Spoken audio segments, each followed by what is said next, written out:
Good morning, sir. Morning.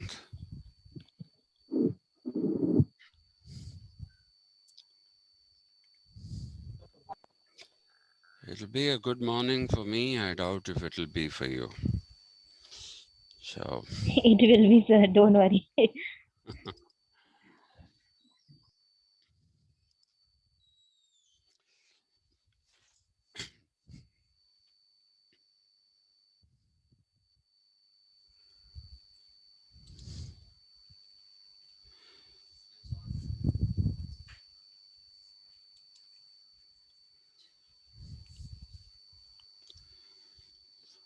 okay,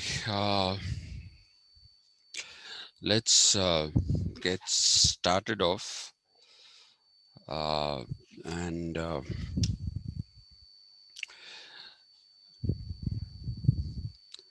yeah, yesterday I was explaining to you uh, how ideologies or ideology, I was trying to tell you that this is confused uh, a lot of times with a number of things. And one of the things that it is confused with is public policy. And the other thing that I was trying to tell you was that it is something that is in the nature of, what should I say? It is in the nature of a simplistic outlook when you tend to use it as a worldview. This is a point that I want to cover in some detail today. Okay, now let me clarify the usage of the word simplistic. Okay, now most of the time in India, we have a tendency to confuse simplistic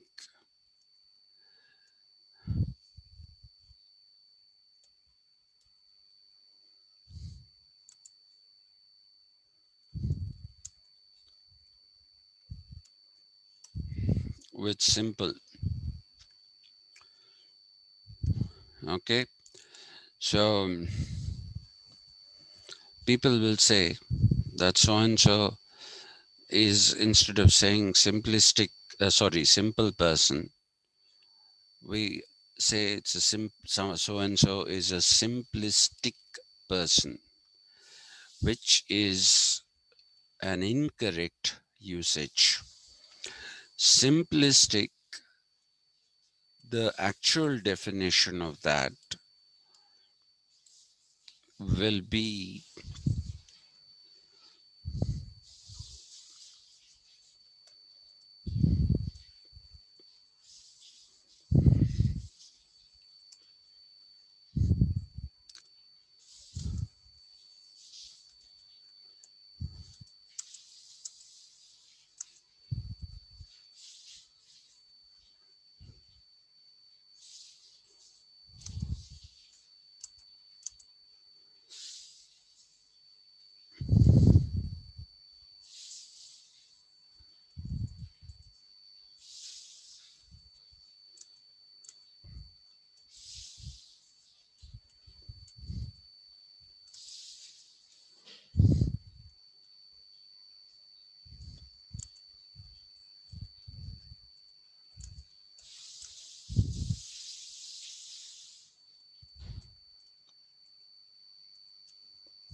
that is the true meaning of simplistic.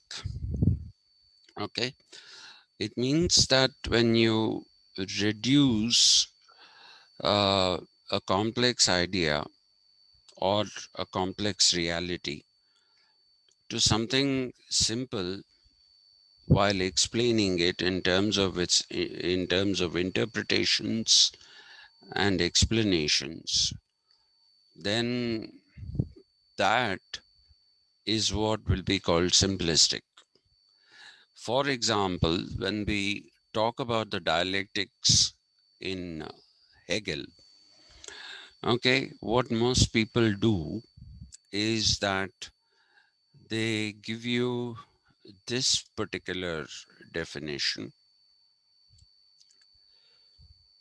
that this is what Hegel meant with his dialectics. There is a thesis which is opposed by an antithesis,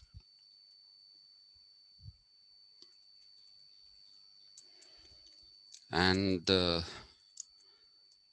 compromise between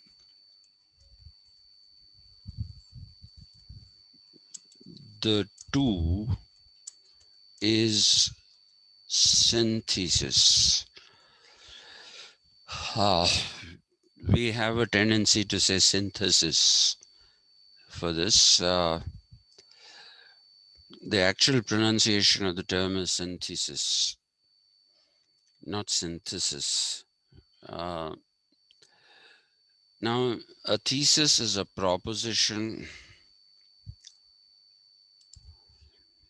A thesis is a proposition. An antithesis is a proposition that comes against that. A compromise between them becomes a synthesis.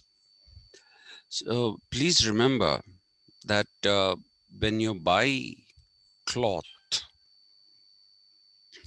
okay, or when you buy clothes, you say there are some kinds of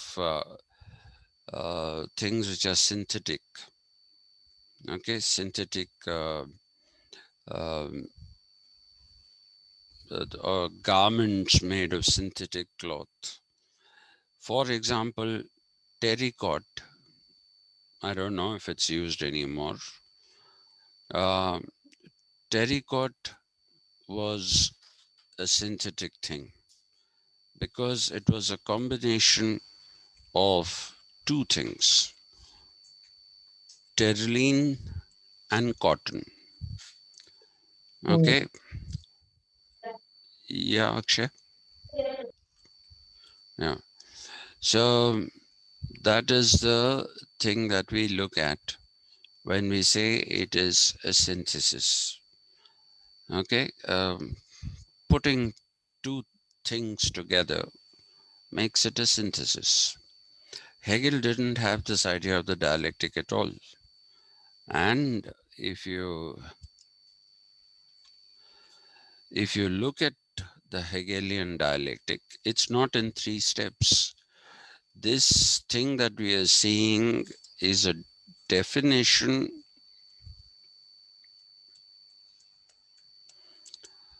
given by Johann Fichte,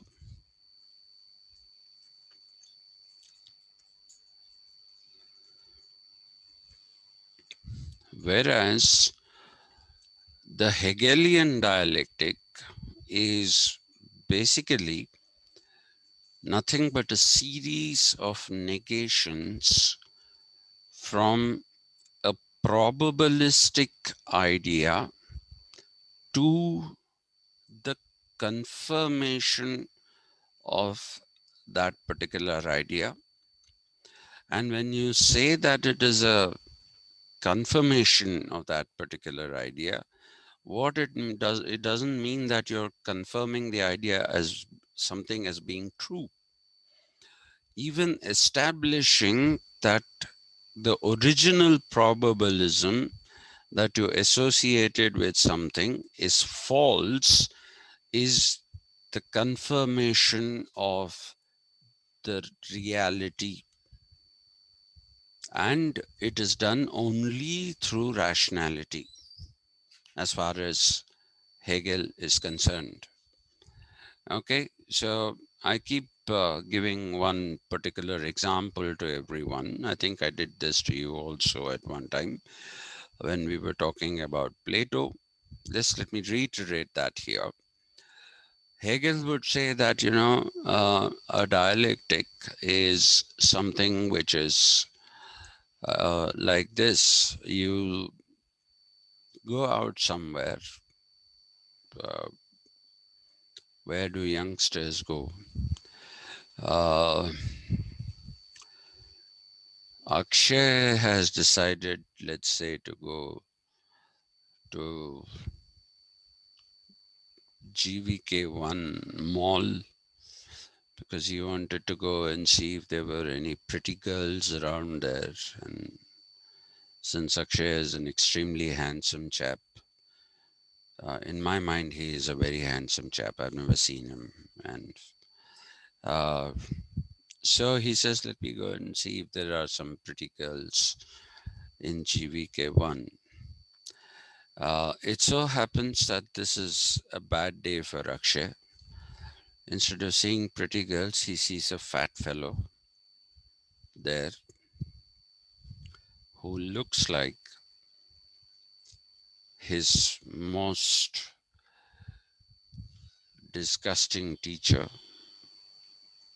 A.V. Satish Chandra. He sees that somebody who looks like him, fat, slob, okay, and barely able to walk, and all those kind of things. So now Akshay wants to be sure that this is A.V. Satish Chandra or is it not A.V. Satish Chandra? He wants to be sure because if this is A.V. Satish Chandra, then he'll pursue pretty girls somewhere else or he will not pursue them uh, very openly. He'll be on the lookout for this man, this fat man. Incidentally, that was the name of the second bomb which was dropped by the Americans on Nagasaki. Okay, the first bomb was called um, Little Boy. The second bomb was called Fat Man. So, Fat Man is what he wants to confirm who this fat man is. Is it A.V. Satish Chandra or is it not A.V. Satish Chandra? So, sorry, but given the position where Akshay is, he is not able to get a clear picture. Not getting the only way he can confirm is that if he gets to see the face. Okay, so what does Akshay do?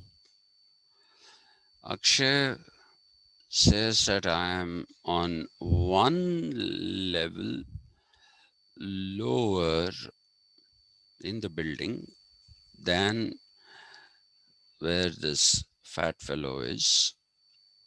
So, if I want to know if the fat fellow is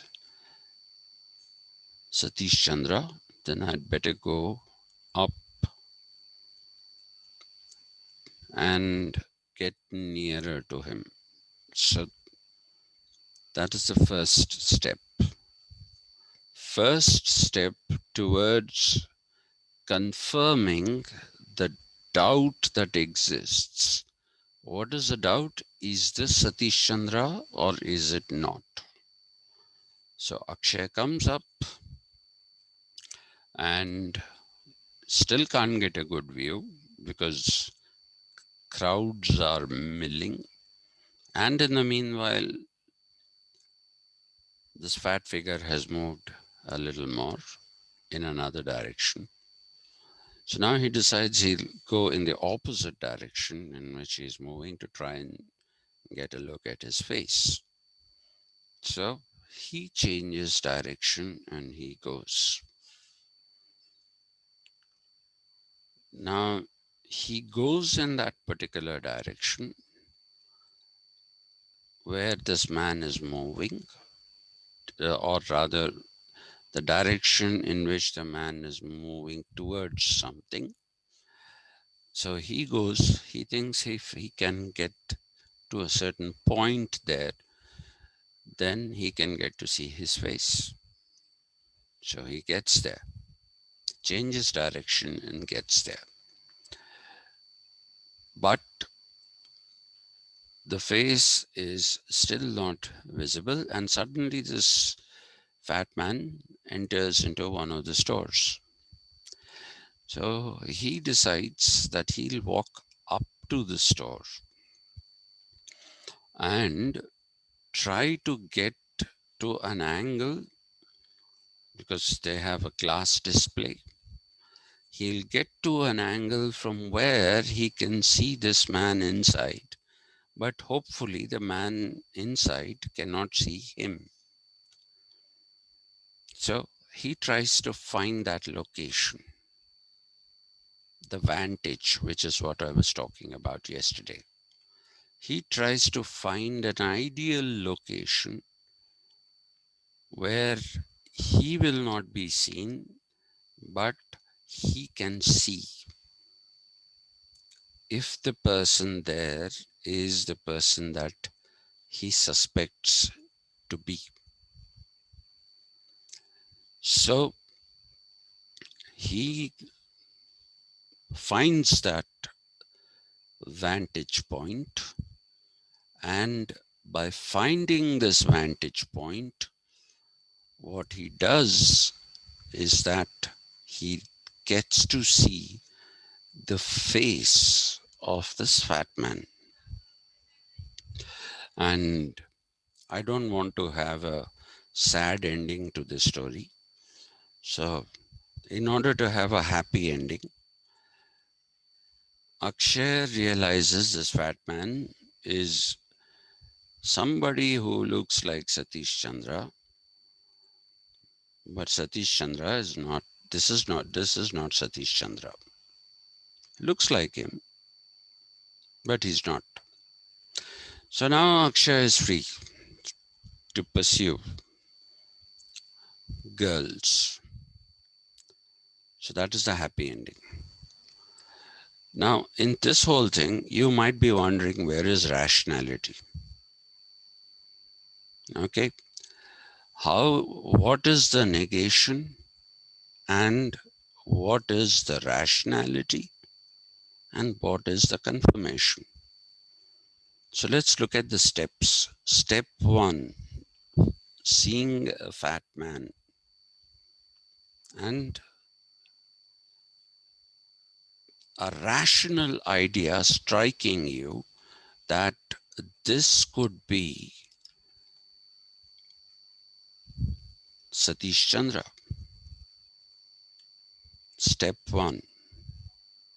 Step two, rationally, given the pursuit that I have come here for, okay, given that particular pursuit, then it'll be, I am trying to look at this person, so I'll go up to the next level.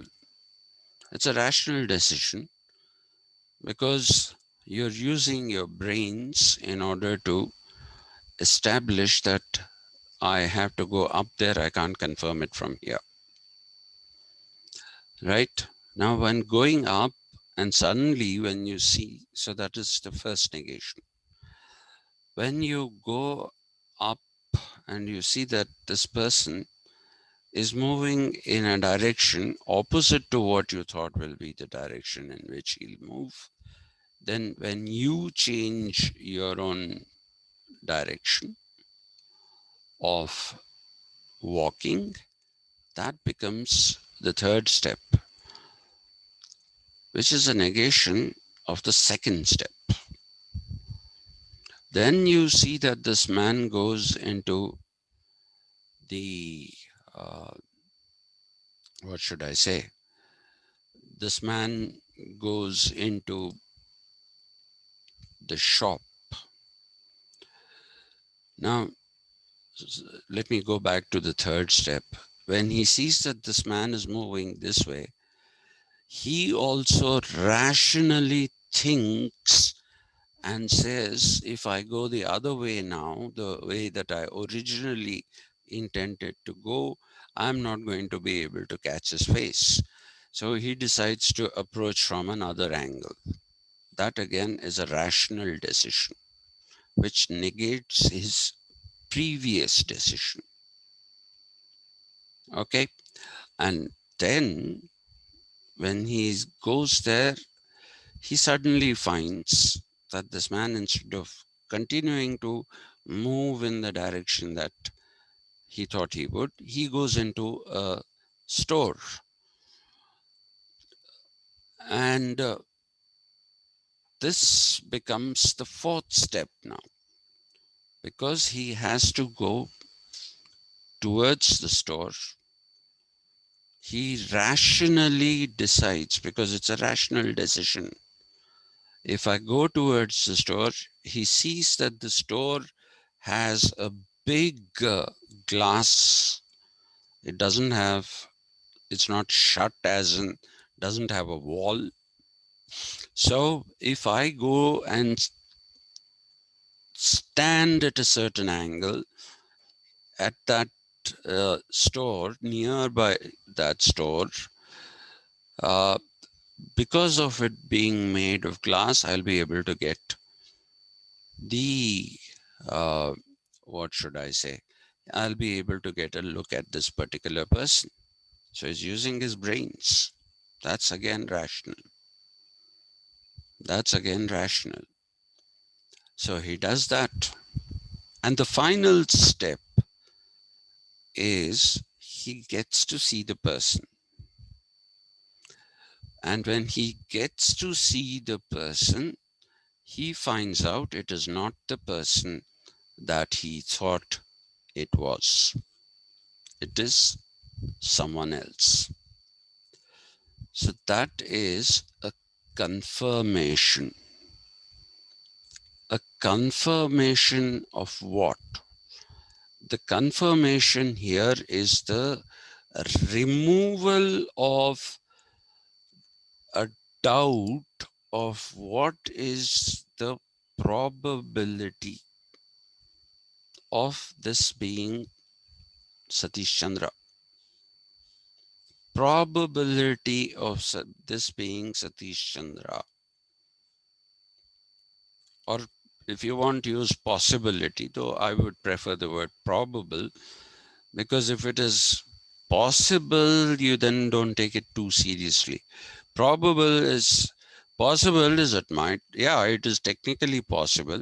It's like saying in cricket, yes, you can score 36 runs in 1 over, and that requires the batsman hitting a ball over the boundary line for a six times. So 36 runs, yes, it's possible. Mathematically, it is possible. But is it probable? Is it really probable? It's not. When you talk about it being probable, then you'll give it almost next to zero. And it also depends. If the batsman there is a batsman who's come in at number 10, then that person is known more for his bowling skills than for his batting skills, so he won't be able to hit it. So that is not at all probable he's hitting 36 runs. This is the last over and you need 36 runs. It's mathematically possible, but not probable. So probabilism is that. Probabilism is something being capable of happening or capable of being true in this case. But just because it is capable of being true, it does not mean that it is capable of being false. So the establishment of either the truth or the falsity of the original probabilist idea that you had ultimately is confirmation, removal of doubt, and knowing things for sure. Knowing things for sure, that is what probabilism is. That is what Hegel's dialectic is. And there are no 1, 2 steps. Hegel says sometimes it is just 2 steps. Sometimes it can be 15 steps, 20 steps.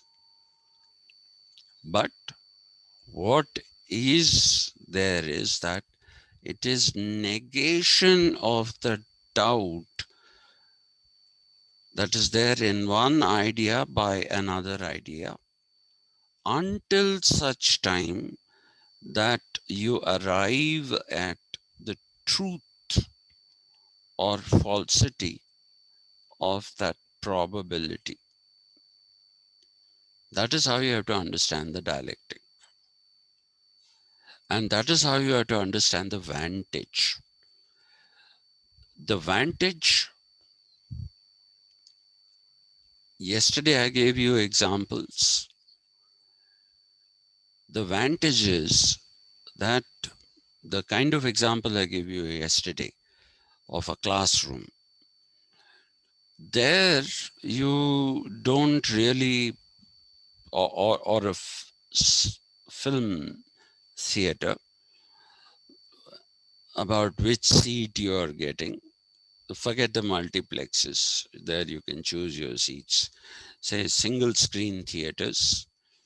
You go stand in line, buy a ticket, and you don't know which row that is, and you don't know where exactly is that thing going to be. You have no idea. So you go there, and the angle and the distance from which you see the film is probably far from ideal. Far from ideal, as in it doesn't give you the best angle, it doesn't give you the best possible sound effects. So there you're not choosing a vantage. It is an accident that makes you makes you sit in a certain point, which then becomes your vantage.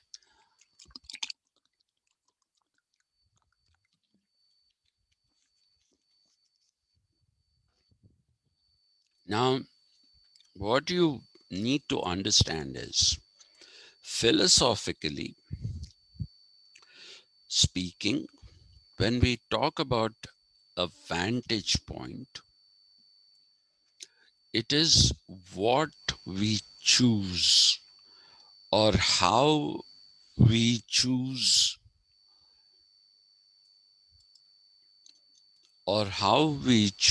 to view a certain thing, or from where we choose to view a certain thing. In the case of my school WhatsApp group, I'm kicking myself for having joined that group. It's full of Modi bugs.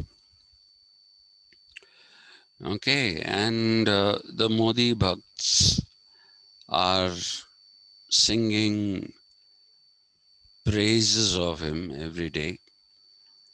Even if somebody says due to bad administration, so many people have died. I don't know, you also must have got this forward. Why are we looking at the negative side of things? Look at the positive side. How many people have recovered? How many people have recovered? So, starting last year, you'll say so many people have recovered. You're not going to tell us that this month so many people have died. You're not telling, you don't want to look at those figures.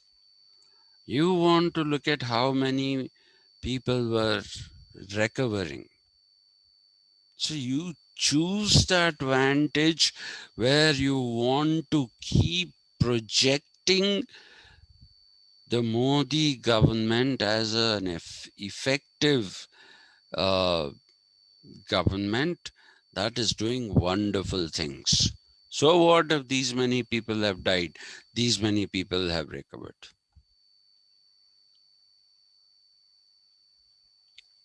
The question here is, those who have recovered, out of this, how many people have actually gone to hospital? How many people have come out of critical care unscathed? 85, this is a statistic which is real. 85% of the recoveries are mild infections of those people who are at home, who have been in isolation and they did not have comorbidities and therefore they recovered at home. But if you look at the scenario of the number of people who went to hospitals and became critical, it is less than 5%. It's less than 5%. Okay. The others are, they were not on ventilators and all that. They were only on oxygen, some of them, even in ICU. That accounts for a little more than 10%. Okay.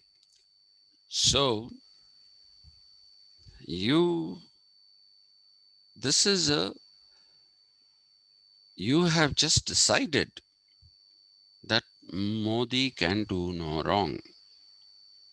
And therefore, you will always choose a philosophical vantage point of view which will glorify the Modi government's achievements, even though they are not achievements of any type. You will continue to choose to do that. And that's why I told you, please remember socialization. Please remember socialization, the three levels and the three groups, the family group, the peer group, and the reference group. And we don't know which is the most dominant influence in people's lives because it varies from individual to individual. I have seen that those people who were born in RSS supporting the Sangh Parivar, as it is called. So those who are born in the Sangh Parivar, they are going to stick to that ideology. They are not going to go to secularism. They'll use the word pseudo secularism. I don't know what that, it's not a word, sorry, it's a phrase, pseudo secularism means. Are you trying to say that secularism is pseudo? Or are you trying to say that the brand of secularism that is being followed is not the actual secularism, but it is pseudo secularism? If it is the latter, that secularism is what we are following is not uh, secularism and therefore it is pseudo, then that is not acceptable. If you say secularism itself is a pseudo idea, then I don't know. That might be philosophically acceptable, but not this. So I'm nobody has been able to, all these people who write pseudo secular, I've been asking them, what is pseudo secular? Please explain this to me. And more often than not, most people don't have an answer to that. People parrot what they have got used to. It is their socialization process.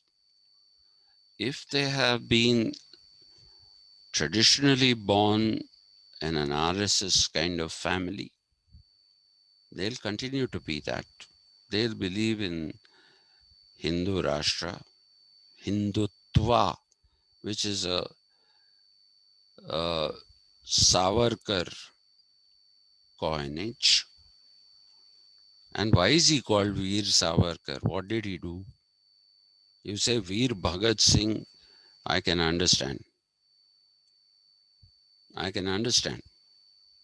But what did Savarkar do that he got this thing called Veer? He went to jail and sent 24 mercy petitions. Mercy, mercy, I'm totally with the British. Just get me out of this jail here. This is a Veer. 24 mercy petitions. And you call him a Veer. Right. So, socialization is one thing that acts on people's minds. And it has been established that have a tendency, those who have a tendency to think for themselves, those who have a tendency to consider an idea, the pros and cons, that's why I went into the dialectic thing. Those who are inclined to considering the pros and cons will question more and will not be satisfied with simplistic there. They will not be satisfied with simplistic answers to complex propositions. Those people who are not inclined to thinking, ratiocinating, that is actually the correct word to be used. Ratiocination. Those who are not prone to ratiocination and accept what is generally told, they are the ones who are likely to be influenced easily. They are the ones who are likely to be influenced easily. And yesterday, If you remember, I told you that human beings are like sheep. And please don't think that it is the personal vitriol of mine that I'm heaping upon the whole of the human race in this class. I would want you to know that I'm not at all, I'm not at all heaping my personal opinions here. Human beings are like sheep. I don't know if I've shared this experiment that was conducted by an anthropologist. I'm not very sure of that. Uh, did I ever tell you about this experiment, including children and chimpanzees? No, sir. No? No, sir. Okay. So let me tell you this. There is this anthropologist, a lady. Uh, I have forgotten her name. You must excuse me. Uh, and this is an experiment she conducted in front of Discovery Channel's television cameras. Okay, it involved 12 children below the age of 8. 12 children below the age of 8 and 7 chimpanzees which were below the age of 5. The longevity of chimpanzees is not the same as the longevity of human beings. So, and since chimpanzees, though some people will tell you it is a bonobo that comes closest to the human being, some people will tell you that it is actually the what is that? Orangutan that comes closest to the human being. And then there are others who say that the common rhesus macaque, rhesus, rhesus macaque is the monkeys that we see. I don't know if you face this menace, but I do. And they come and destroy my plants on a regular basis and go. So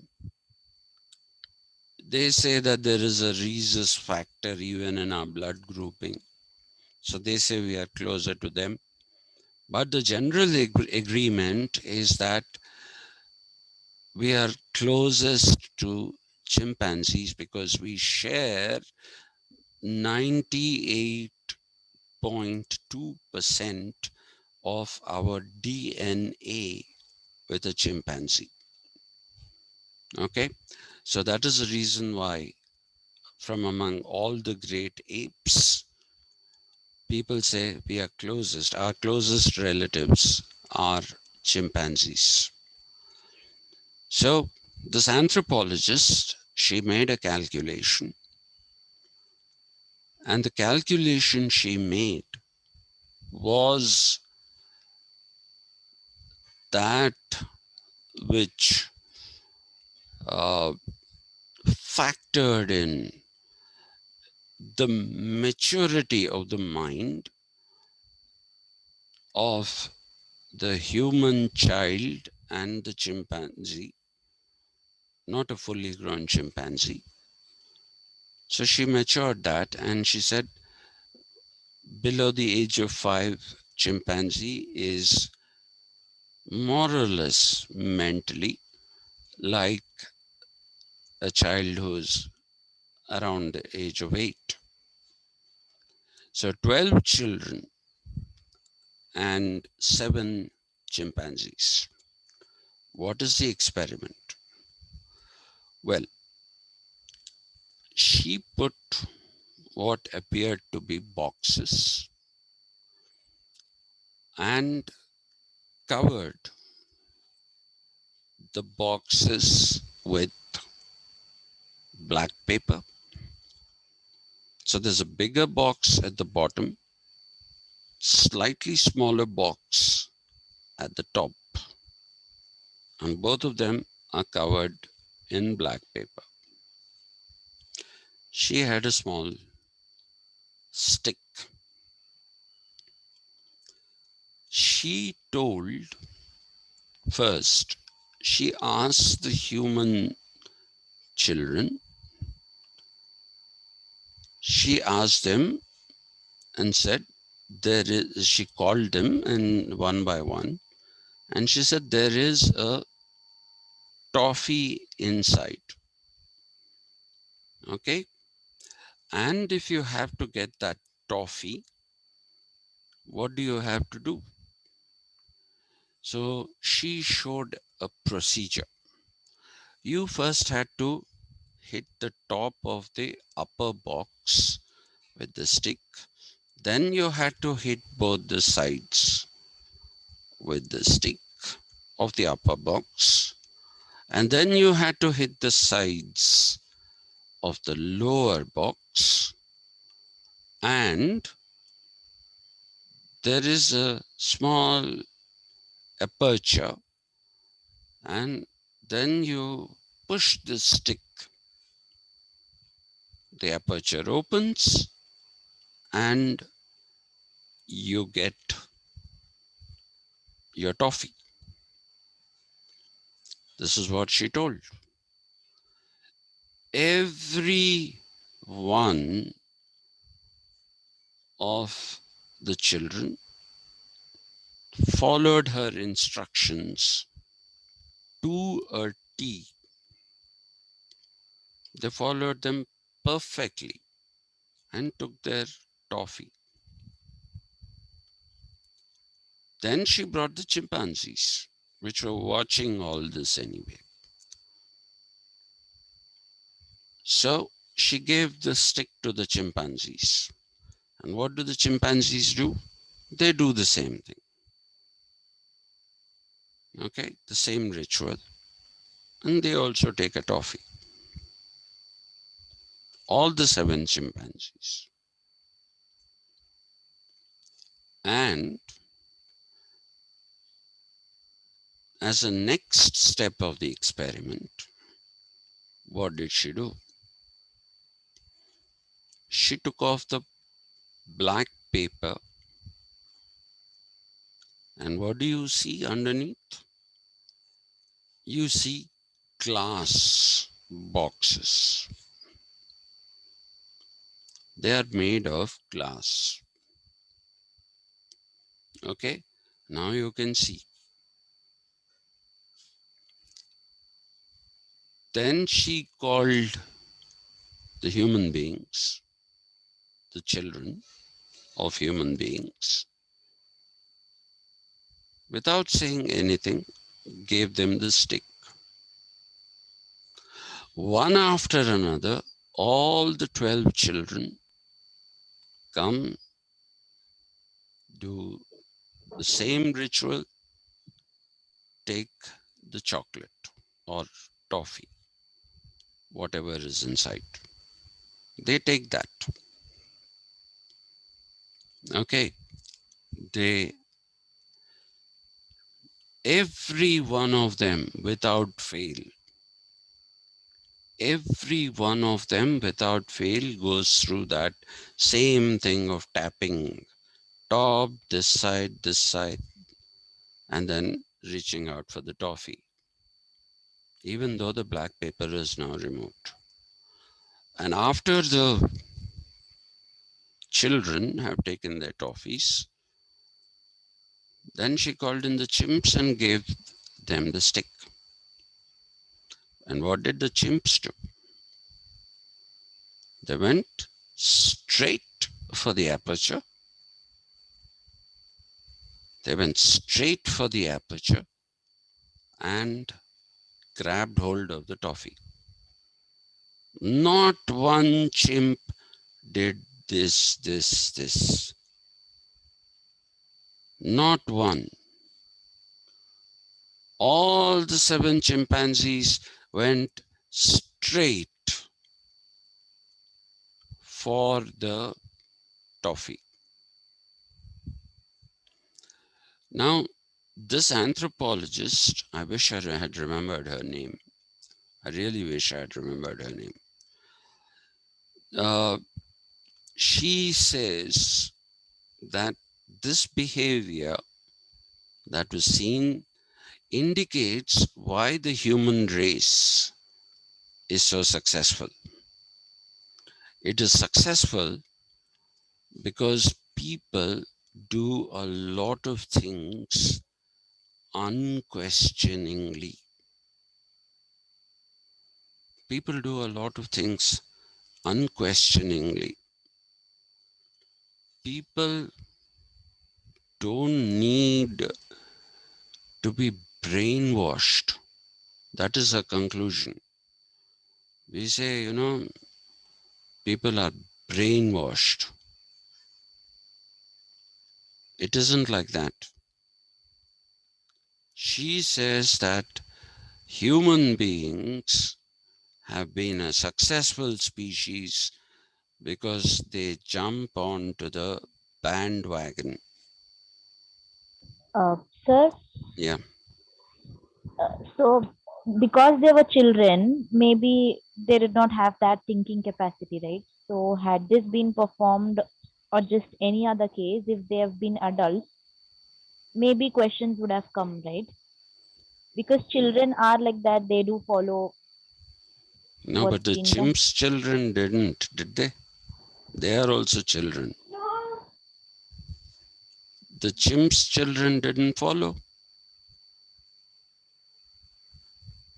They didn't follow. Okay. Hmm. They were not adult chimps. In fact, one of them was a baby. The first baby is as in probably 2 years old. That thing was the first thing to go and take it away straight.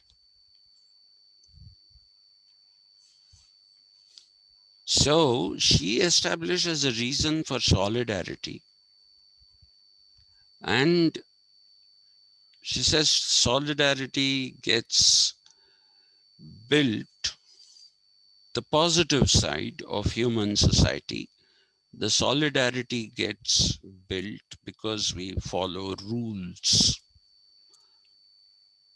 And in most instances, the following of rules is unquestioning. Unquestioning. Since you asked me this question, uh, let me give you an example from my own life. I think I told you this when my dad died. We donated his body. When my wife's mother died, her body was also donated to the Osmania Medical College. And we didn't perform any kind of ritual. Well, for my wife's mother, who was a British lady, uh, so my wife and her brother organized some kind of a memorial service in church and all that. But when it came to my father, we did nothing. Absolutely nothing. Okay. Lot of people were saying, but don't you think, I mean, when it comes to argument, I can get very aggressive. So people are a little scared of me. Uh, so some of them were mildly trying to say, don't you think that, your father's soul will be in turmoil? I said, no, who told you it will be in turmoil? So they said, no, it is written in the Garuda Purana. I said, I read the Garuda Purana. Huh? That the soul goes on the ninth day or into a crow. Okay? And that's why when you do the Pinda Pradhan, then the crow has to eat it, which means that the soul that has departed is in that crow. Now, do you see any crows near your houses? I don't know. I don't see any crows here. Okay? I don't see any sparrows here. So, if I had done that Pinda Pradhan, what would have happened? Nothing would have happened. There are no crows. No crow would have come and touched that. And those who wrote the Garuda Purana, did how did they come to this? That is what I mean by unquestioning acceptance. It's there in the Garuda Purana. So what? Tell me how it makes sense rationally. How does it make sense rationally? Because Sanatana Dharma tells you that everything is soul. So the crow already has a soul. It's not like it's an empty vessel waiting for a soul to get into it. It isn't that. So if it is already a creature with a soul in it, how will another soul go into it? How will another soul go into it?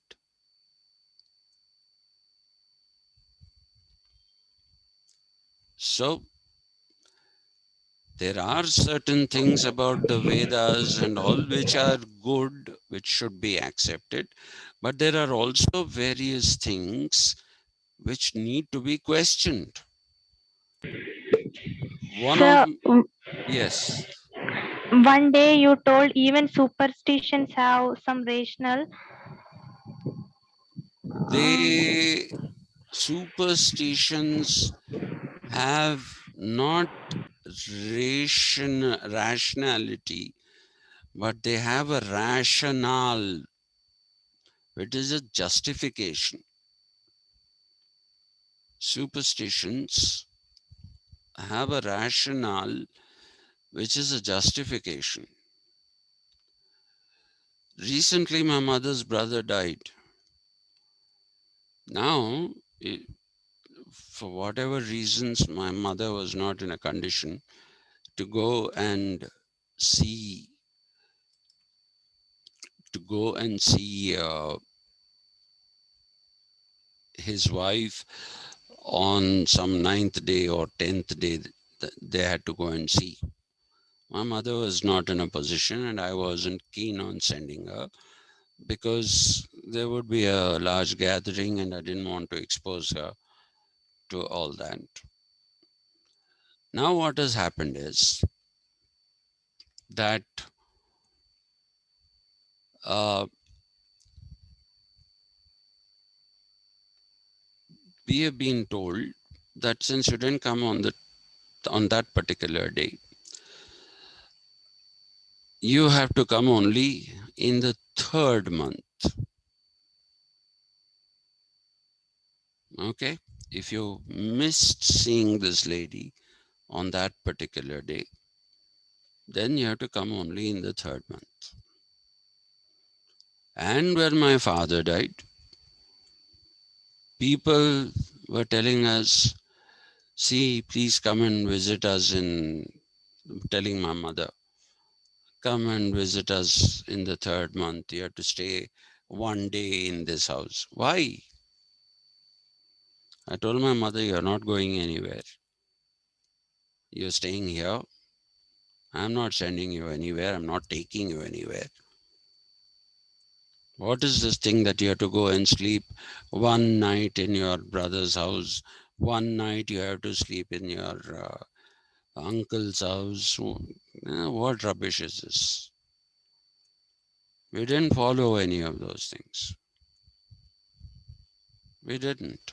I just question. I understand that there is a limit to rationality, that things cannot always be explained by rationality. I did quote Immanuel Kant and said, faith begins where reason ends. Yes, maybe. But there are certain things which are purely irrational. And the death rituals are gruesome. Somebody dies and you're pouring rice into that dead person's mouth. They're gruesome, these rituals. So I said, I won't do all of those things. But most people do. People kept on warning us, see, if you don't do this, you'll have bad things happen to you. Bad things will happen to you. I said, okay, if that is my destiny, that bad things will happen to me, let them happen. I leave that to God, not you. I believe in God. I don't believe in religion. I don't believe in ritual. I really don't. So I said, let it be. If we have to follow, if it is destined that I have to go through something for this, I'll go through.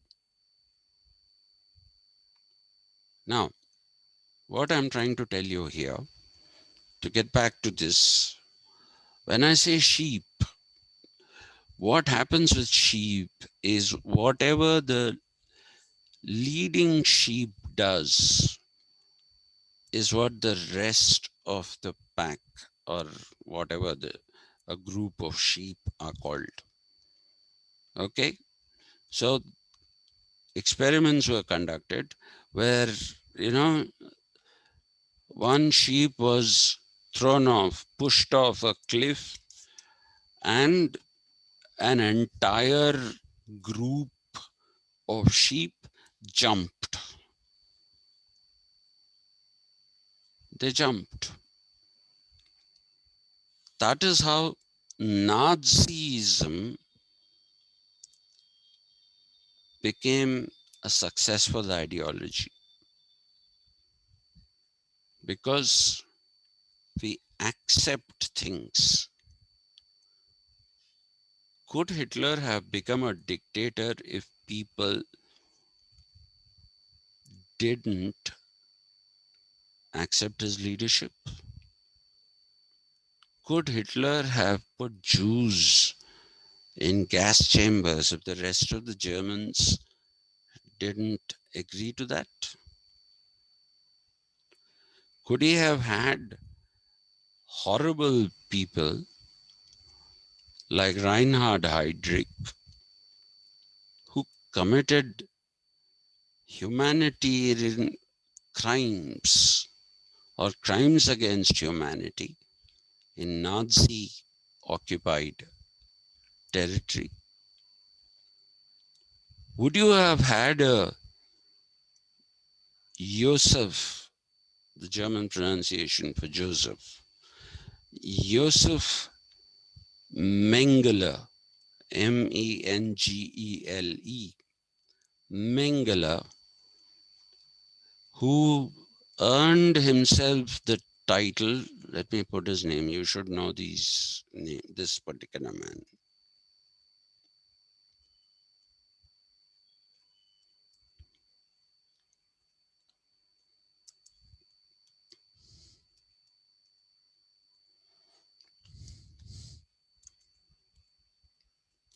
He was called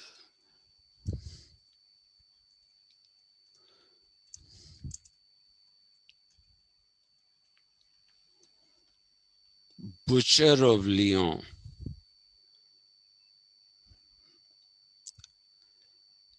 He actually butchered, dismembered people living in Lyon during the Second World War. Literally butchered. Mind you, that butcher is not the Virendra Sehwag kind of butcher of Bulandshahr or whatever he's called. Uh, that's because he hits any bowler, or he could hit any bowler anywhere he wanted. It's not that kind of a complimentary title. It is an actual title of his being a butcher, because he actually butchered. He was not happy conquering. He even went to the extent of butchering people. And yet, the Germans didn't protest. The same thing happened with fascism. Not so much like it happened with Germany, but definitely like it happened in a different, definitely in a different way, not like it happened, I'm sorry, in a different way. He was able to get the consent of his people. He promised them colonies in Africa. Nobody will tell you this. Benito Mussolini and his fascist party got the people of Italy to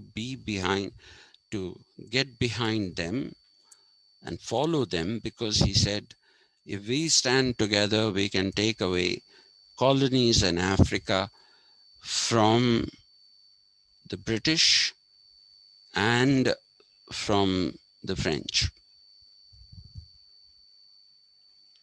But he wasn't such a good communicator as Hitler was. Hitler was an amazing communicator, amazing communicator. He whipped up that nationalist passion, the German pride, the superiority of our Aryans, and nobody questioned. People followed him. People followed him. I once saw a documentary in which it is a real documentary shot in black and white, and Hitler is making a speech. His typical way of saying things was, in the First World War, were we not humiliated? And the entire crowd goes, yes. Was not the Treaty of Versailles intended to take away our wealth in the form of war reparations so that we become a poor country? And everybody said yes. And he said, aren't the British and the French devious people? Everybody said yes. Then he said, shouldn't we go to war with these people and teach them a lesson? And everybody said yes. So he said, shall we go to war? People said yes. Shall we kill all these enemies, these inferior people who are not Aryans? Shall we kill them all? Yes.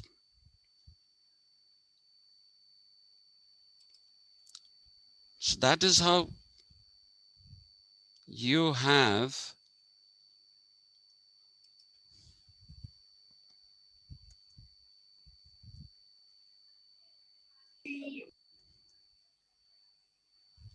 oh Jesus.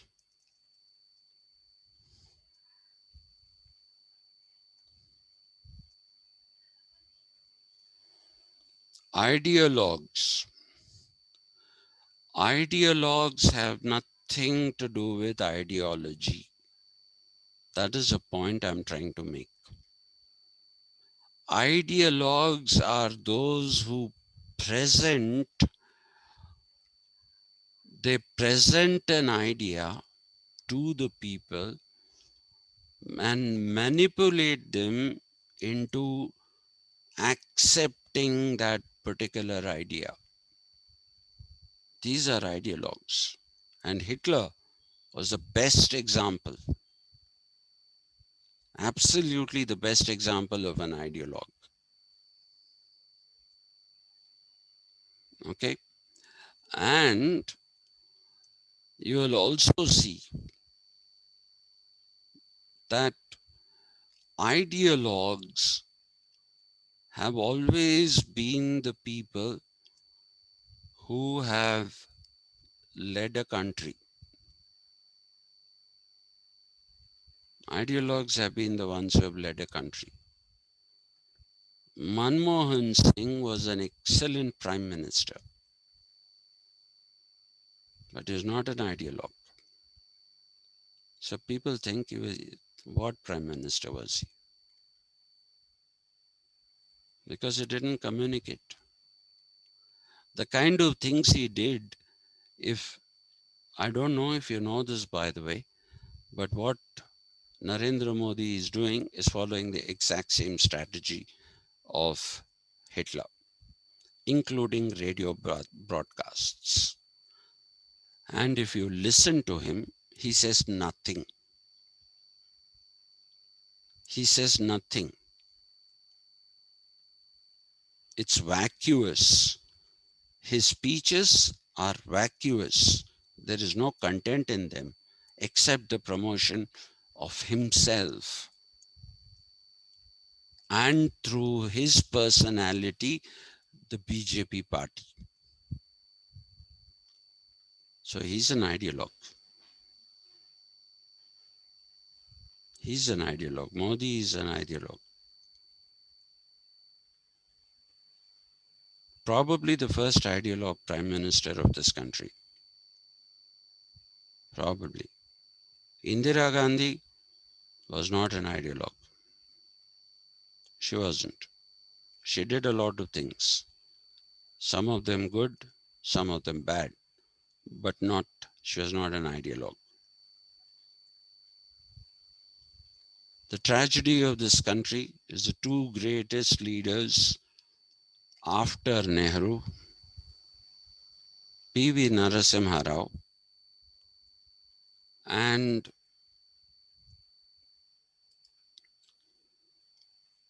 Manmohan Singh.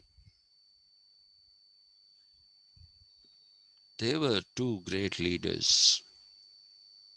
If Nehru was one kind of visionary, P.V. Narasimha Rao and Manmohan Singh were another kind of visionaries. I don't think any of you will remember this, but in 2009, India signed a treaty with the United States for peaceful nuclear cooperation. It is actually called the 123 nuclear deal.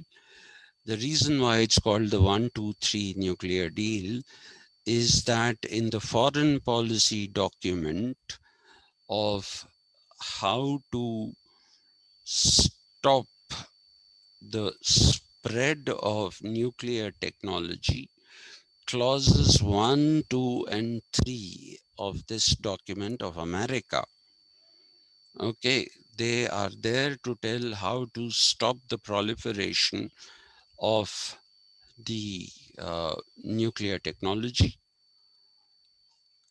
So when it is waived off, when clauses 1, 2, and 3 are waived off, it came to be called the 123 nuclear deal. Okay. And at that time, the BJP was basically trying to stand in the way of Manmohan Singh. But Manmohan Singh showed what a strong man he was. What a strong man he was mentally. He said, if this deal doesn't get ratified, I step down from politics. I step down from prime ministership. This is a deal that is good for India. This is a deal that affirms the idea that India is a peace-loving country and and can be trusted with nuclear technology. It is an affirmation of that. Nobody knows this. Does anyone, have you heard of the 1, 2, 3 nuclear deal? You would have been too young. You must have been 3 years or 4 years old. So you wouldn't have heard of it. So ideologues are different from ideologies. And often in this world, people have a tendency to confuse the two. They have a tendency to confuse the two. Okay? And the human species has done good things and bad things because of its ability to follow rules and regulations without questioning. To follow rules and regulations without questioning. That is why the human species has been successful in both the good things and in the bad things. So the point I'm trying to make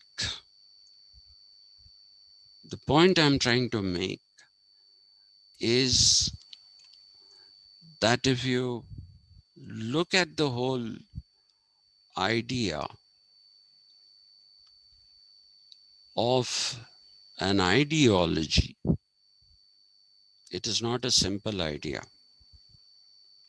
There are various definitions of what could be considered an ideology. Of what could be considered an ideology. There are various definitions of that. Okay, and please remember that at every step, socialization, which I said varies from individual to individual. Okay, it varies from individual to individual. You don't know whether it is a family group that is the most powerful, or the peer group, or the reference group. All socializations, all these three levels of socialization are acting on you all the time. The question is, which of these is the most dominant? And that varies from individual to individual. In all individuals, you have these three groups of socialization: the family group, the peer group, and the reference group. All the three groups are there. But which is the most powerful? Which is the most powerful? For me, in some ways, it is my family group. The fact that my grandfather was a social reformer, not a social reformer sitting at home. He was a social reformer. So the institute that I started on his name is my way of paying homage to him. He was against rituals. He didn't believe in all this rubbish. He had an allegiance to the Brahma Samaj. And he did for a lot for education in the Nizam state. He did a lot for education. So much so that the Nizam actually recognized him and gave him the position of Secretary of Education of the Nizam state, or the composite Hyderabad state. So I didn't see him. Whatever I learned about him, I learned from my father. Okay, I am one of those people who sees his father as his hero. My father is the biggest hero in my life. And I could make out from the conversations that I've had that his biggest hero was his father. And my father went one step ahead of my grandfather and he said, why do we need even Brahma Samaj? Why do we need all these things? Okay, in those days it was fine. Nowadays we don't. My mother came from an Orthodox family, but living in this family, she's completely changed. Her original family group socialization has given way to this family, which is my father's family. It has given way to that socialization. So that's what it is. So how socialization acts, we don't know. On some people, it acts in one way, on another people, and that depends on which is the most powerful influence. But despite my father being my hero and all those things, it's not that just he is my hero. Please remember one thing, that none of us have one identity. And if you think I'm passing time, I'm not. Huh? I'm not passing time. This is all going to come up when I start talking about ideology. Okay, I forgot what I wanted to say. Uh, can somebody tell me what I was saying before that?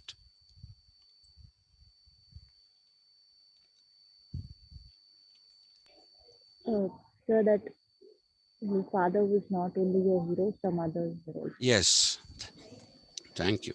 Yeah. Thank you. Professor Sudipta Kaviraj, definitely my hero. Definitely my hero. To me, he epitomizes all the qualities that a teacher should have. All the qualities that a teacher should have, except one, which is he's not easily accessible. I was somebody who didn't give up. I was so inspired when I heard his lectures that I refused to give up. I used to go knock on his door and say, I'd like to talk to you. And he'd say, I'm busy. So I'd say, when can I come? He'll say, come back tomorrow. I go back again tomorrow, knock on his door. He says, I'm busy. Come back tomorrow. I went back tomorrow. So after that, he gave up. He gave up and he said, okay, come, tell me what you want. So he's one of my heroes. Definitely my hero. So please remember that we have, this is very important. this part.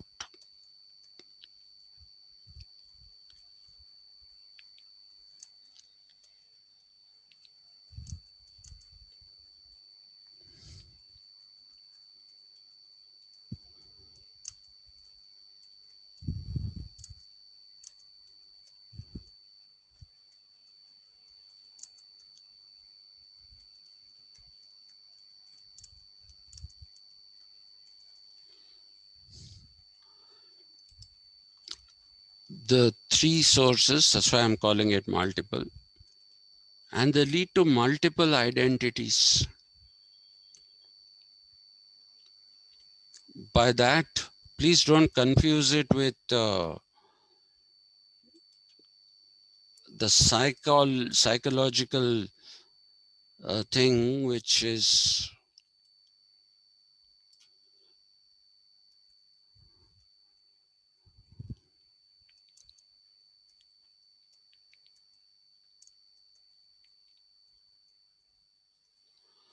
multiple personality disorder. Okay, that is usually it is not a good condition because you're not one person. All various traits come out without warning at various times. See, it's not like we don't have multiple personalities. If you read the book, uh, The Schizoid Self,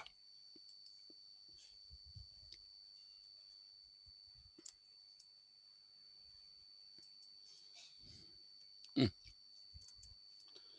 Jesus can't even type properly.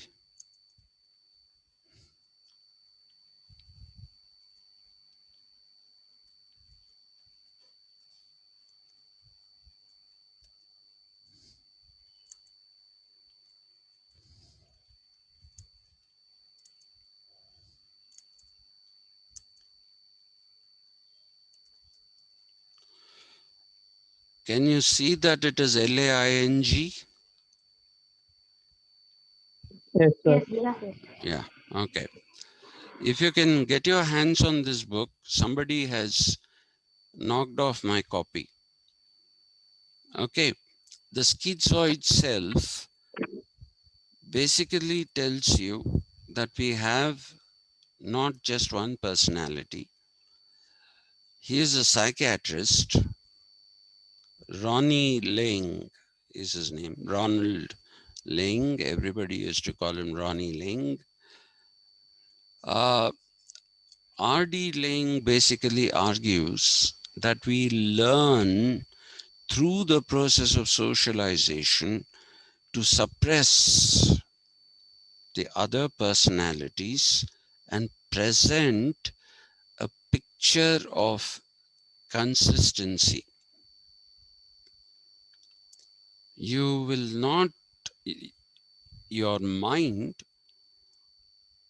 after it gets socialized in a particular manner, then it will project, and it's not a bad thing. It projects that thing which you have chosen to be. What have you chosen to be? That is what it projects. Okay? And it, at the level of the subconscious itself, it puts the other personalities down. I'm talking about this because when we talk about the sources of the self, I'm going to make an argument against Charles Taylor, who otherwise I respect tremendously. I respect him tremendously. And I think I told you I've had the occasion of interacting with him 3 times. Charles Taylor and also the great Noam Chomsky. Charles Taylor, in my opinion, is equally great. Anyway, but I have one bone of contention with him. That's why I'm mentioning the Schizoid Self. And there is another argument that you should know. Okay, there is a book by Eric Fromm.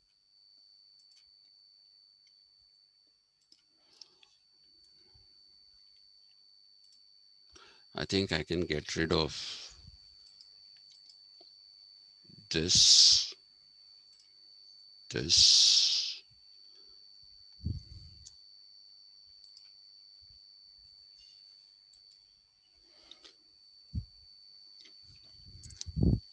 He wrote a book which has two titles. Originally, it was called Fear of Freedom, and later it became somebody, because he is a German, Eric Fromm, Escape from Freedom.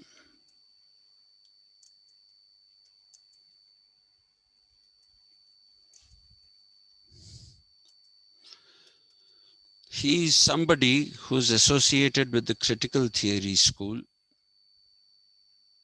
which we have to do when we do Habermas. Okay, so this is also something that you need to remember.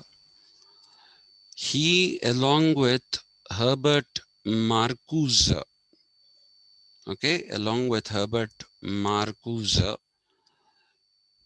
let me write that spelling down. This is the book, the most famous book of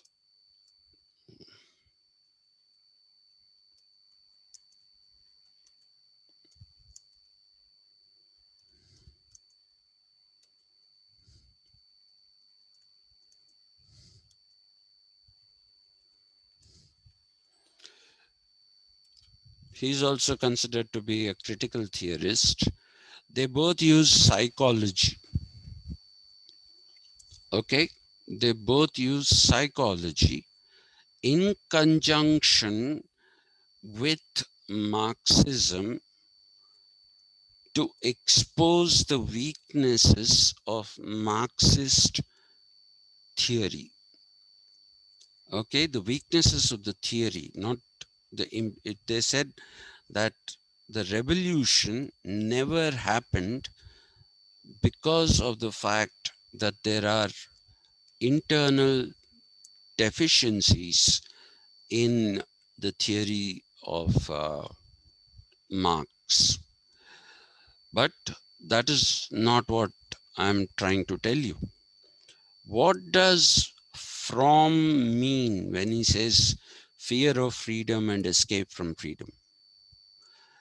His main argument is that with freedom comes responsibility.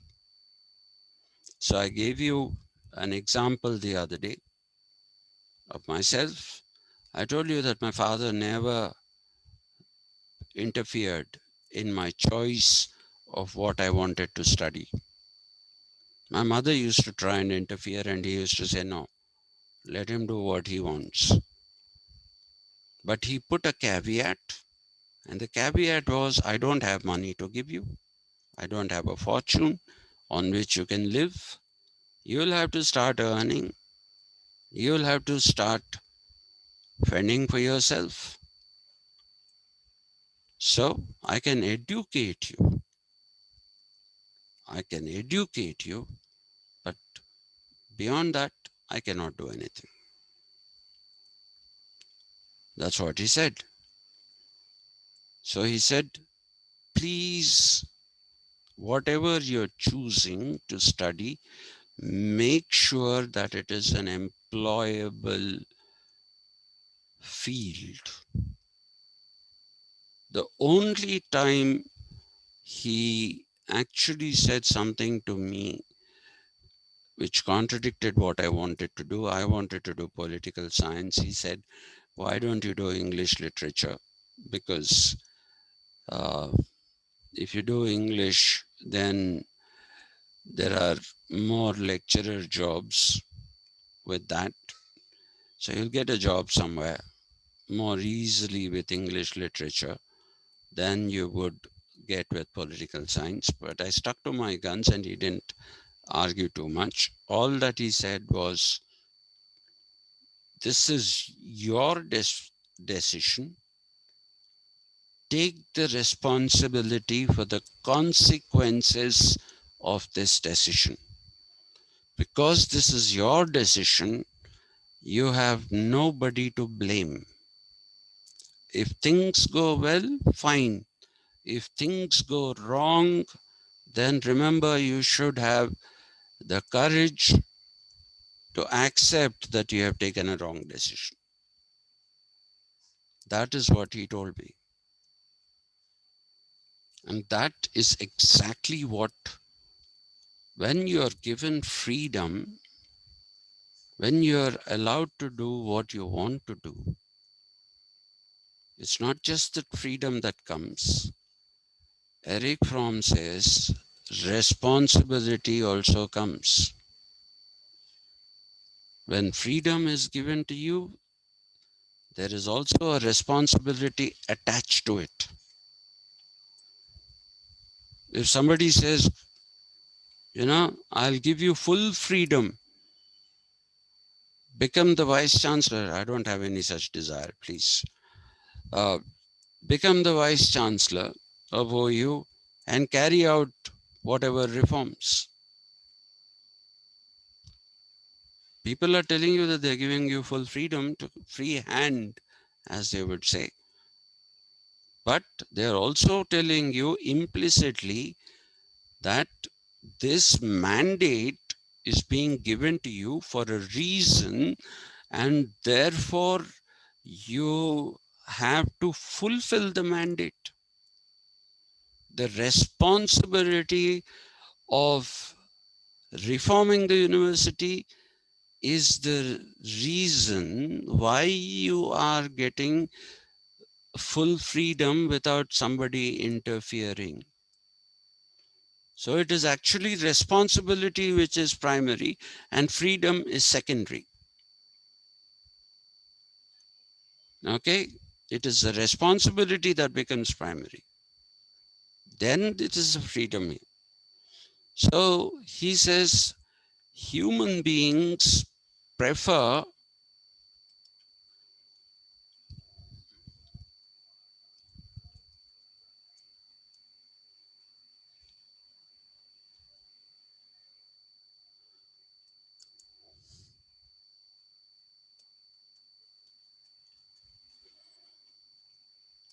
you understand automaton conformity? An automaton is a mechanized, a robot, for example, is an automaton. Automaton conformity is unquestioning mechanical conformity to whatever is put up in front of you. Look at the case of the P.V. Narasimha Rao government. It was a minority government. Okay, they had, the Congress party had only 245 seats. You need to have 280 seats, 282, in order to form the government.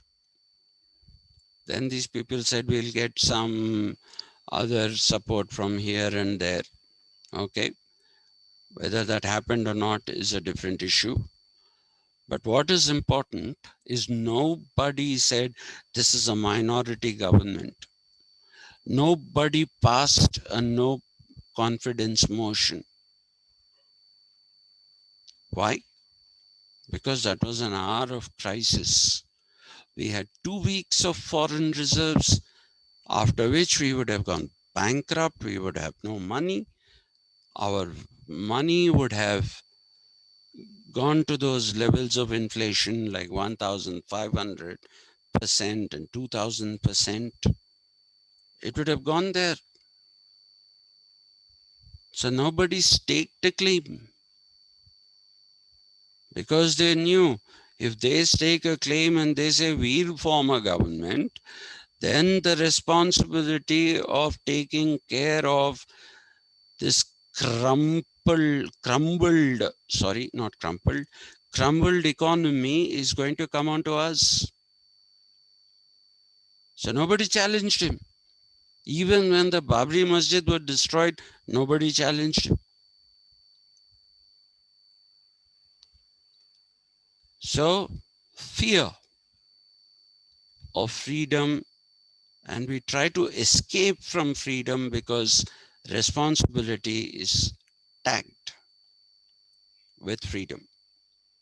And that leads to automaton conformity,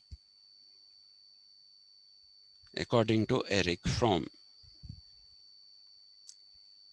Okay? It leads to automaton conformity.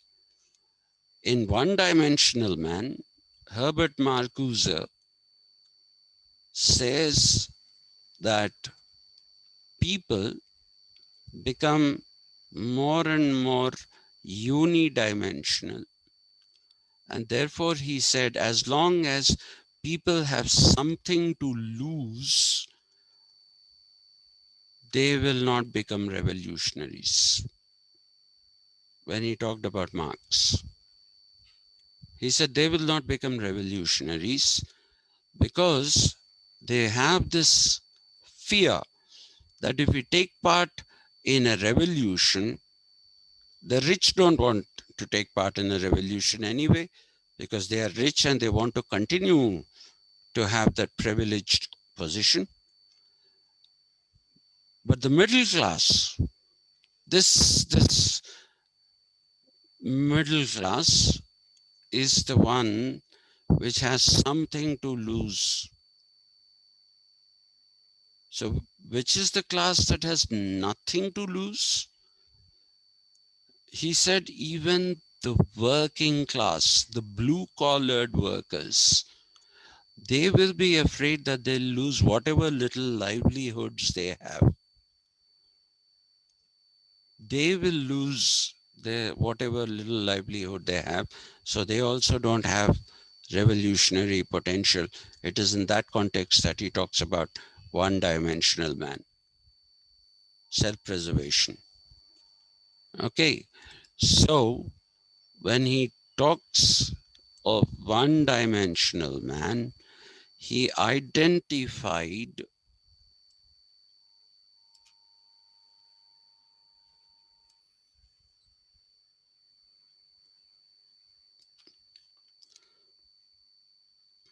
the only people who could be revolutionaries. He says one is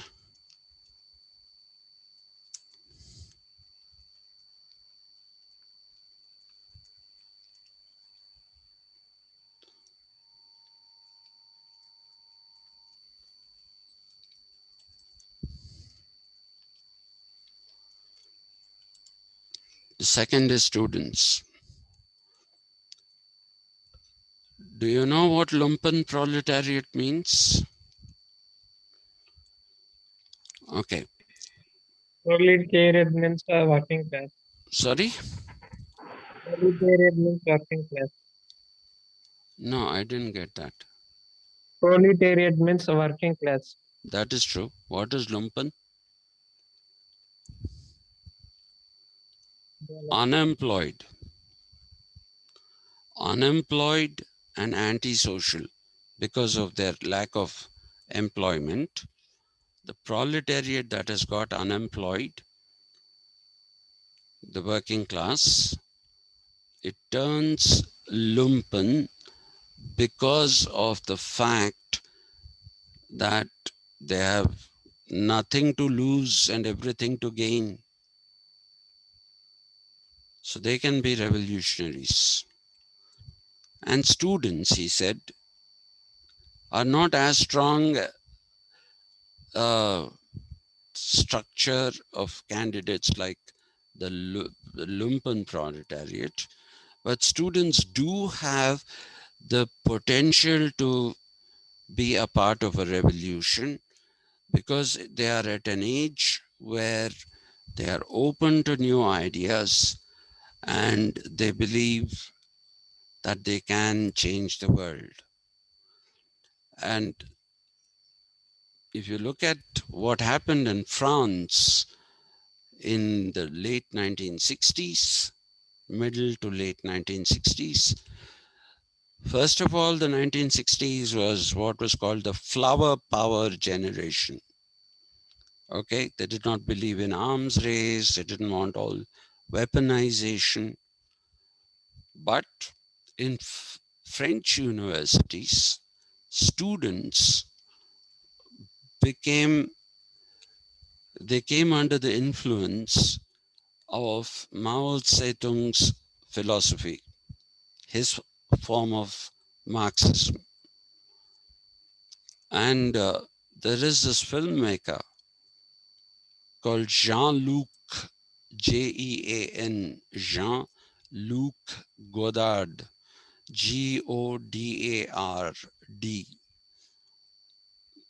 You don't pronounce the last D, that's how the French language is. You don't pronounce the last syllable.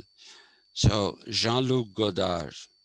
So he made a film on the movements that took place in the various French universities.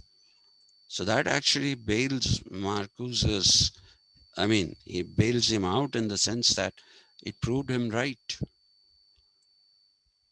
But otherwise, people have a tendency to be automatons. So please remember these things. I know I have exceeded. You didn't ask me questions yesterday. So I thought, let me finish this today so that I can get on with the actual thing. So tomorrow I'll get into ideologies. I'll talk about what is the problem with the term and how to deal with it. So if you have any questions, I'm open. I have time. I don't know about you.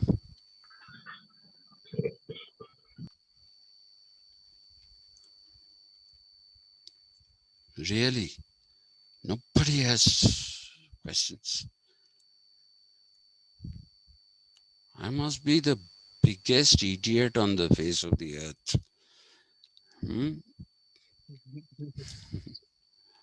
People don't even consider me worthy of asking questions and, hey, who'll talk to that fellow? You throw a stone into uh, mud and it'll fall on you. So let's not ask him any questions. All right, then. I'll stop here. Sir, you Sir, said that Okay.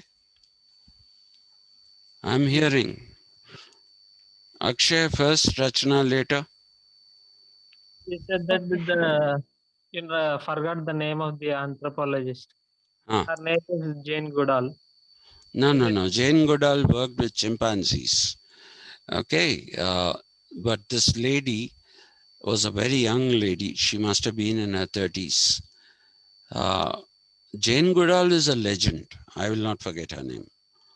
Okay. She was from the University of Chicago and she conducted these experiments in Africa because that's where all the great apes are. Jane Goodall has done a lot of work with chimpanzees and the great apes in general. Even with the bonobos, she has done quite a bit of work. Not Jane Goodall. She's a relatively young person, at least when I saw that. Uh, Jane Goodall is a legend, absolute legend. There is another name, sir. Harry F. Harlow. Harriet Harlow. I Harry F. think Harry F. Harlow. Harry? F. Harlow. Harlow.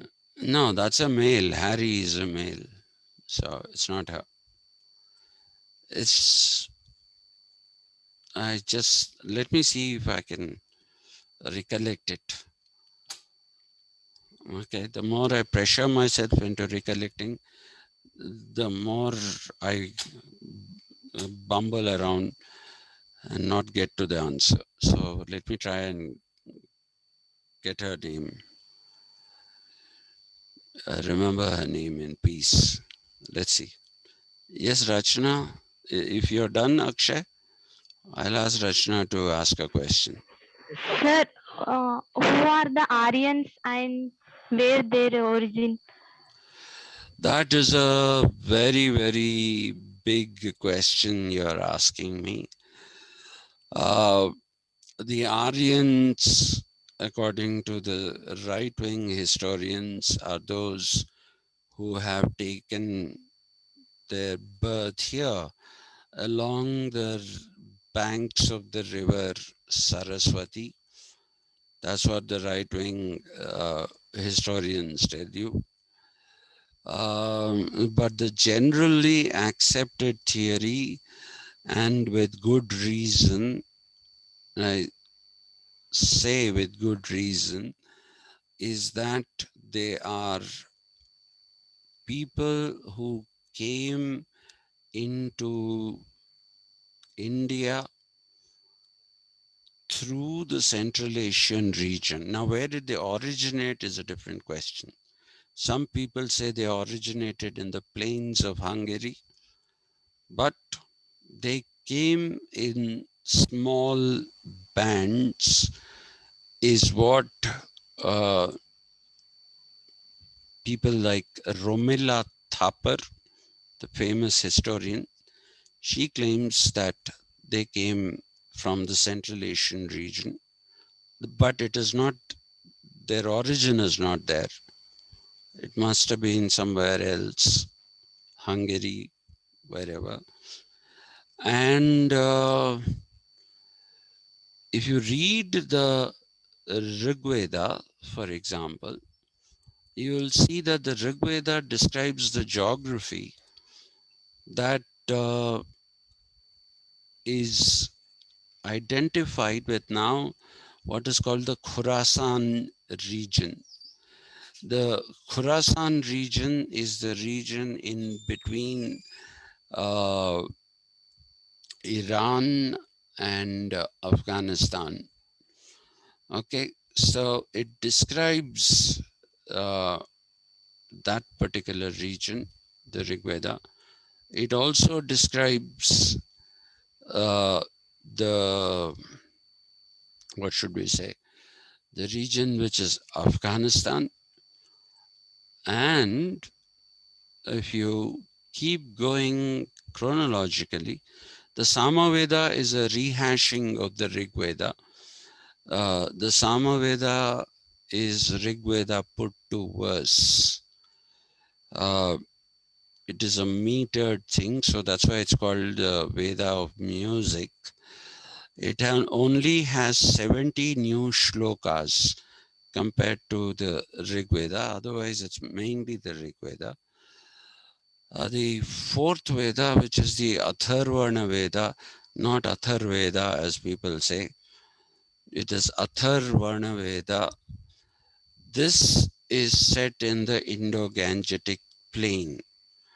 And since the whole idea of Rig Veda being the first is something that everybody accepts, it so happens that it is probably, what should I say? It is probably that which is correct. Okay, unless you're saying they went from India, in which case the Atharvana Veda should have been first, if they went from India, because that's where it is set in the Indo-Gangetic plain. Okay, and the Rig Veda and the Vedas are not holy books. Huh? Neither are the Upanishads. There's nothing holy about them. So if you look at the descriptions, then the suggestion is that they are immigrants who came into India. The only way you can justify that they originated here is if you turn the sequence of the Vedas upside down and say Atharvana Veda is the first, Sama Veda is the second, and that can't be because Samaveda is a repetition of the Rig Veda. So most definitely, Samaveda is set somewhere in Pakistan and those areas. Okay, Kashmir, those kind of areas. So if that kind of evidence points to them being immigrant populations. It points to that. There was a judge of a Supreme Court, Chief Justice. Again, my mind is not working. He wrote a brilliant piece on the past of India, where he claimed that what America is today, America is a nation of immigrants. The original population, God knows what has happened to them. Most of them are in their reservations. They don't have contact with the rest of the world. Okay, but the America, the USA, Canada, all these countries as we know them are immigrant populations, including immigrants from India. We'll shortly become the biggest immigrant community if things go on the way they are. And so this man says what America is today, India was way back then. Lot of people came from different parts of the world and settled here because it was a land of abundance.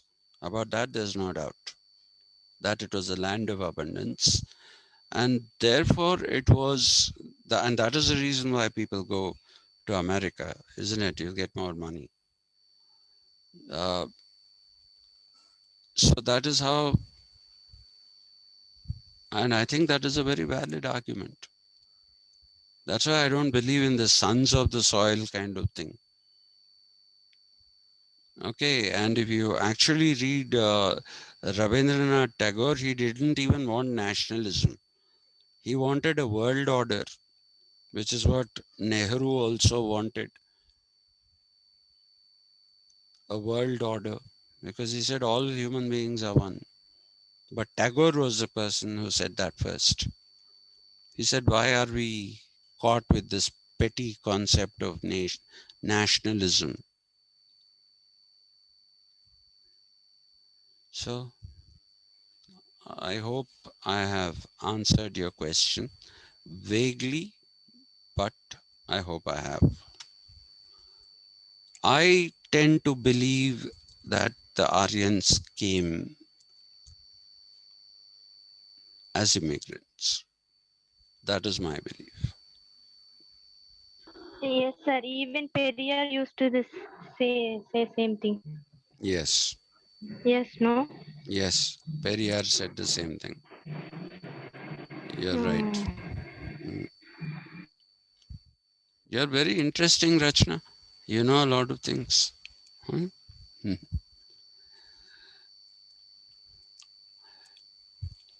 Yeah, so any more? So I'll call it a day. See you tomorrow. See you tomorrow then. Thank you, sir. Yes, sir. Okay. Thank you. Right up. Thank you, sir. Thank Right you. up. Right up.